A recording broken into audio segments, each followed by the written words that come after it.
எல்லாருக்கும் வணக்கம். ஸ்பெஷலாக வருங்கால அரசு அதிகாரிகள் அனைவருக்கும் வணக்கம்.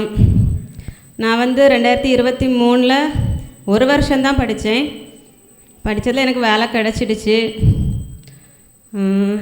எனக்கு பிடிக்காத சப்ஜெக்டே மேக்ஸ் தான். மேக்ஸு வரவும் செய்யாது. கிளாஸில் ஃபஸ்ட்டு இருக்கும்போது அழுதுகிட்டே இருப்பேன். மேக்ஸ் எல்லோரும் செய்வாங்க, எனக்கு வராது. நம்மளே ஒரு டைம் போட்டு இந்த டைமில் மேக்ஸு பார்க்கணும். ஏன்னா சார் ஒரு எக்ஸாம் வைக்கும்போது ஸ்டேட்டஸ் எல்லாம் வைப்பாங்க. அப்போ அந்த ஸ்டேட்டஸில் டாப் 10 நம்ம வரணும், நம்ம பேர் வரணும்னு நினச்சி ஆசைப்படுவேன். அதனால மேக்ஸில் தான் எனக்கு எல்லா மார்க்கும் போகும். தமிழெல்லாம் 100க்கு 97, 98 எடுத்துருவேன். அதனால் எல்லாருமே படிக்கிறது படிங்க, ஆனால் கண்டிப்பாக அந்த 3 ஹவர்ஸில் போய் தப்பு பண்ணவே செய்யாதுங்க.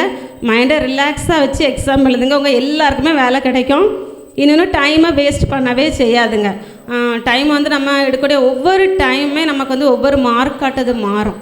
அதனால் டைமை வேஸ்ட் பண்ணவே செய்யாதுங்க. டைம் வேஸ்ட் பண்ணலாம். நீங்கள் எல்லாருக்கும் கண்டிப்பாக வேலை கிடைக்கும். அடுத்த இதில் நீங்கள் எல்லோரும் இதேமாதிரி அவார்ட் வாங்குவீங்க. சரியா? எல்லாருக்கும் வாழ்த்துக்கள்.